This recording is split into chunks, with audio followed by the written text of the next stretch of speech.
Guys, welcome back to another video. Welcome back to Earth Mom Dehradun. और आप सबको नव वर्ष की बहुत बहुत शुभकामनाएं। Wish you a very very very happy new year. तो ये नए साल का फर्स्ट वीडियो, तो I wish and I hope कि आप सब लोग इस वीडियो को बहुत सारा प्यार दें। तो चलिए शुरू करते हैं आज का वीडियो।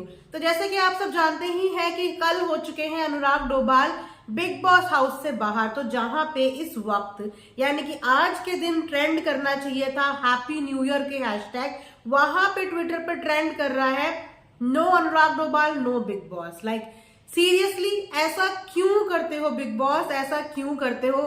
कोई दिन तो बिना किसी टेंशन के सबको मनाने दिया करो। अब सोचो कि जितनी भी ब्रो सेना है उस समय बेचारे न्यू ईयर ना मनाते हुए इस समय हैशटैग ट्रेंड करने में लगे पड़े होंगे। किसी को कोई दिन तो अच्छे से सेलिब्रेट करने दे दिया करो। वेल, बहुत ही अनप्रिडिक्टेबल डिसीजन था, बहुत ही अनप्रिडिक्टेबल इविक्शन था, बिकॉज दूर दूर तक किसी को इस चीज का कोई भी ख्याल नहीं था। हाँ, इस बात का अंदेशा लग चुका था कि टारगेट लिस्ट में अनुराग डोभाल बिग बॉस की आ चुके हैं और बिग बॉस किसी भी साम दाम दंड भेद के तहत उनको बाहर कर देंगे, लेकिन इतनी जल्दी कर देंगे इस बात का अनुमान किसी ने भी नहीं लगाया था। सबके सब अनुराग डोभाल को कम से कम टॉप 5 में तो डेफिनेटली देख ही रहे थे। लेकिन ऐसी क्या बात बिग बॉस को इतनी चुभ गई कि बिग बॉस यहाँ पे पर्सनल खेलने लग गए, बिकॉज ये पर्सनल ही लगा।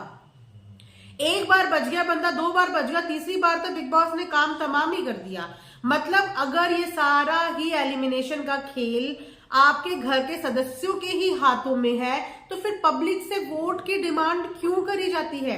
क्यों बोला जाता है कि बिग बॉस सारा पब्लिक बेस्ड शो है जिसे देखने वाली 200 मिलियन की जनता है और जनता के फेवरेट और जनता के बाहर करने के आधार पे ही हम लोग यहाँ पे कंटेस्टेंट को आगे ले जाते हैं। लेकिन इस शो ने सारी हदें इस बार पार करी है। मतलब इस सीजन ने सारी हदें पार की है, बिकॉज इस सीजन में मुझे ऐसा लगा कि कहीं पे पब्लिक का कोई रोल ही नहीं है, पब्लिक के वोट्स का कहीं पे कोई महत्व ही नहीं है। बिकॉज वोटिंग के आधार पे अगर ये बाहर जाते तो कभी भी अनुराग डोभाल बाहर जाने वाले नहीं थे। तो ऐसी क्या बात चुभ गई बिग बॉस को कि बिग बॉस इतना ज्यादा पर्सनल हो गए?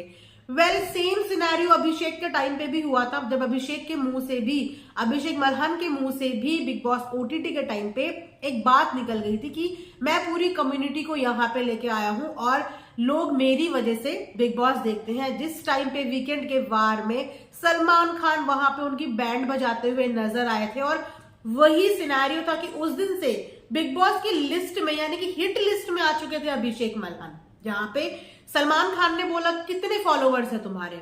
10 लाख 15 लाख। बस बिग बॉस को देखने वाली जनता जो है वो 200 मिलियन की है, तो तुम कहीं पे भी नहीं हो।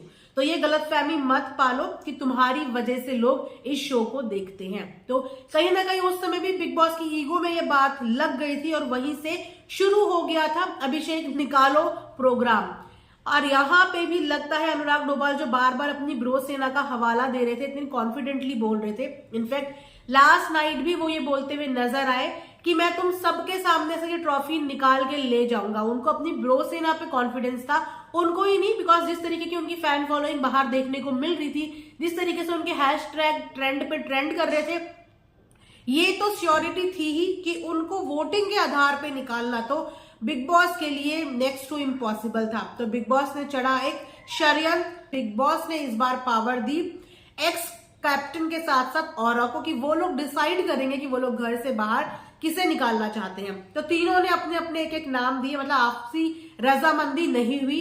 अभिषेक, आयशा और अनुराग के नाम दिए गए। उसके बाद घर के अदर कंटेस्टेंट को ये पावर दी गई कि अपने हिसाब से आप इन तीनों में से किसी एक को इविक्ट कर सकते हैं। और वही हुआ जिसका हमेशा से डर था कि लिस्ट में भी अनुराग थे और एक अच्छे खासे कॉम्पिटिटर भी थे, तो सबसे पहले लोगों ने उन्हीं को निकालना सही समझा। मैं ये नहीं बोलती कि उन्होंने शो में बहुत कुछ दे दिया, लेकिन मैं ये बोलती हूँ कि इस तरीके से किसी को निकालना ये बात गलत है। क्योंकि अगर सब कुछ पब्लिक के ही हाथ में है तो बिग बॉस ने इस बार एक नहीं, दो नहीं, 3-3, 4-4 कंटेस्टेंट को इसी तहत निकाला है, जबकि इस तरीके से निकाला हुआ कंटेस्टेंट समझ में नहीं आता।